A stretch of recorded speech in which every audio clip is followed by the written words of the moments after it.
अस्सलाम वालेकुम व्यूअर्स, कैसे हैं आप सब लोग। उम्मीद है खैर खैरियत से होंगे। मैं हूं आपकी अपनी डर्मेटोलॉजिस्ट डॉक्टर अरसला इरम, आज एक नए टॉपिक के साथ। आज डिस्कस करूंगी होंठों के कालेपन के बारे में कि अगर आपके होंठ भी काले हैं तो आप उसके इलाज के लिए क्या क्या इकदाम उठा सकते हैं। तो वीडियो शुरू करने से पहले अगर आप मेरे चैनल पे न्यू हैं तो वेलकम, और अगर पहले से मौजूद हैं तो वेलकम बैक। अगर आपने मेरे चैनल को अभी तक सब्सक्राइब नहीं किया तो डू सब्सक्राइब और बेल नोटिफिकेशन का बटन भी प्रेस कीजिए ताकि आपको मेरी हर नई आने वाली वीडियो की अपडेट टाइम टू टाइम मिलती रहे। तो चलिए अपनी वीडियो शुरू करते हैं।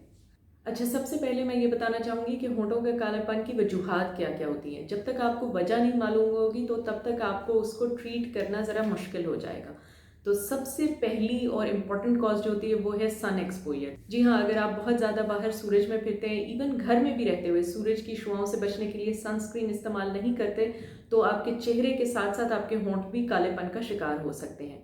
इसके अलावा अगर आप स्मोकिंग करते हैं तो उसकी वजह से भी आपके होंठ काले हो सकते हैं। अगर आप चाय या कॉफ़ी बहुत गर्म पीने के आदी हैं तो उसकी वजह से भी आपके होंठों पे कालापन आ सकता है।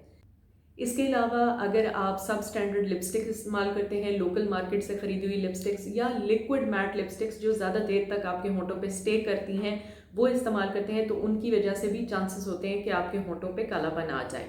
इसके अलावा अगर आप रात को सोने से पहले लिपस्टिक रिमूव करके नहीं सोते तो भी आपके होंठ काले हो सकते हैं। कुछ मौरूसी वजूहात भी होती हैं, जैसा कि कुछ लोगों के ख़ानदान में ऐसा होता है कि होंठों का कालापन मौजूद हो, तो उसकी वजह से भी आपके होंठ कालेपन का शिकार हो सकते हैं। अगर आप अपने होंठों के ऊपर ज़ुबान फेरते हैं, अगर आपके होंठ खुश्क रहते हैं और आप उनको गीला करने के लिए बार बार ज़ुबान फेरते हैं तो उसकी वजह से भी, जिसे हम लिप लिकिंग कहते हैं, आपके होंठों में कालापन आ सकता है। कुछ ऐसी अद्वियात के इस्तेमाल की वजह से भी होंठों में कालापन आता है, जैसा कि अगर आपने मलेरिया के लिए कोई अद्वियात इस्तेमाल की हैं जिन्हें हम एंटी मलेरियल्स कहते हैं, तो उसकी वजह से भी आपके होंठ काले हो सकते हैं। इसके बाद बात करते हैं टूथपेस्ट की। कुछ लोगों को टूथपेस्ट के अंदर मौजूद अज्जा से एलर्जी होती है तो उसकी वजह से भी उनके होंठ काले हो सकते हैं। इसके बाद बात करते हैं कॉस्मेटिक्स की। अगर आपको कॉस्मेटिक्स से एलर्जी है तो ना सिर्फ आपके चेहरा बल्कि उसके साथ साथ होंठ भी कालेपन का शिकार हो सकते हैं या उनके ऊपर इन्फ्लेमेशन हो सकती है। इसके अलावा कुछ ऐसे मल्टीविटामिन डेफिशिएंसीज हैं, जैसे कि विटामिन B12 की डेफिशिएंसी, उसकी वजह से भी आपके होंठों पे कालापन आ सकता है। आयरन डेफिशिएंसी की वजह से भी अक्सर लोगों के होंठ कालेपन का शिकार हो जाते हैं। तो ये वो तमाम वजूहात हैं जो होंठों को कालापन दे सकती हैं। अब बात करेंगे कि आपने इनके इलाज या तदारुक के लिए क्या करना है। तो सबसे पहले एहतियात इलाज से बेहतर है। अगर आप स्मोकिंग करते हैं तो स्मोकिंग छोड़ दें, उसके जहाँ बहुत सारे और नुकसानात हैं उसके साथ साथ होंठों का कालापन भी करती है। अगर आप स्मोकिंग छोड़ देंगे तो आपका आहिस्ता आहिस्ता होंठों की रंगत वापस अपने नॉर्मल कलर पे आ जाएगी।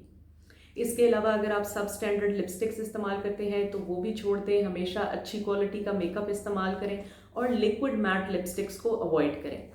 चाय या कॉफ़ी भी बहुत ज़्यादा गर्म पीने से गुरेज करें, उसको थोड़ा सा नीम गर्म करके या ठंडा करके पिएं तो आपके होंठों का कालापन बहुत हद तक कम हो जाएगा। इसके अलावा अगर आपको मल्टीविटामिन्स की डेफिशिएंसी है तो अपने डॉक्टर को चेक करवाएं और मल्टीविटामिन सप्लीमेंट्स लें ताकि आपके होंठों के कालेपन से आपको निजात मिल सके। इसके अलावा अगर आपको फील हो रहा है कि टूथपेस्ट के इस्तेमाल से आपको एलर्जी हो रही है तो अपना टूथपेस्ट चेंज कीजिए।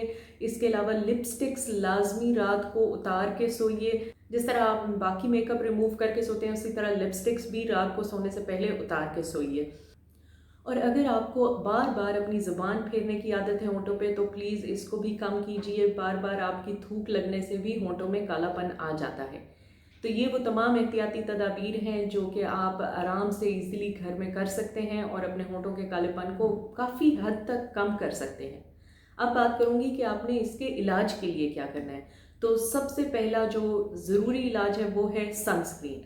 जिस तरह आप अपने बाकी चेहरे पे सनस्क्रीन अप्लाई करते हैं इसी तरह होंठों के ऊपर भी ऐसा लिप बाम इस्तेमाल करें जिसके अंदर SPF मौजूद हो, जैसा कि सीबामेड का लिप डिफेंस या फिर वेजलिन का लिप बाम विद SPF। ये दो आपको इजीली मार्केट में मिल जाएंगे, आप इनको इस्तेमाल करें लिप बाम के तौर पे। इससे आपको सन प्रोटेक्शन भी मिलेगी और आपको बहुत हद तक अपने होंठों के कालेपन को कम करने में मदद मिलेगी।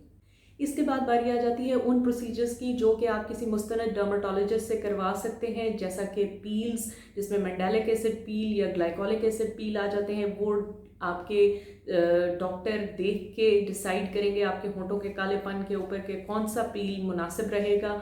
और इनके सेशंस आपको 4 से 5 लेने पड़ सकते हैं, जो कि हर 3 से 4 हफ्ते बाद रिपीट किए जाते हैं।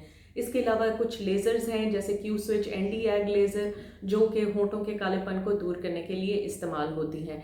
ये सब चीज़ें आप अपने करीबी मुस्तनद डर्मेटोलॉजिस्ट से जाके डिस्कस कर सकते हैं, और जो आपके लिए सूटेबल हो वो आपके डर्मेटोलॉजिस्ट आपके लिए सिलेक्ट करेंगे। अगर इन सब एहतियाती तदाबीर और इलाज से भी आपको होंठों के कालेपन में फ़र्क महसूस नहीं होता, तो फिर आप क्या कर सकते हैं, सेमी परमानेंट मेकअप। जी हाँ, लिप टैटूइंग या सेमी परमानेंट मेकअप करवाने से आपके होंठों के कालेपन को दूर किया जा सकता है 1 से लेके 1.5 साल तक के अरसे के लिए। आप अपनी मर्जी का लिप कलर चूज करके अपने होंठों पे टैटू करवा सकते हैं, जिससे आपको एक लिपस्टिक की लुक आती है, जैसे आपके होंठों पे लिपस्टिक लगी हो। तो वो भी एक अच्छी ट्रीटमेंट मोडालिटी है अगर आपके होंठों का कालापन किसी सूरत भी किसी इलाज से नहीं जा रहा। तो उम्मीद है आज मैंने आपके सब सवालों के जवाब दे दिए होंगे। इसके अलावा भी अगर आपके माइंड में कोई सवाल है या आप होंठों के कालेपन के बारे में कुछ मुझसे पूछना चाहते हैं, तो कमेंट सेक्शन में मुझे ज़रूर बताइएगा, और मेरे चैनल को सब्सक्राइब करना ना भूलिएगा। नेक्स्ट वीडियो तक के लिए अल्लाह हाफिज़।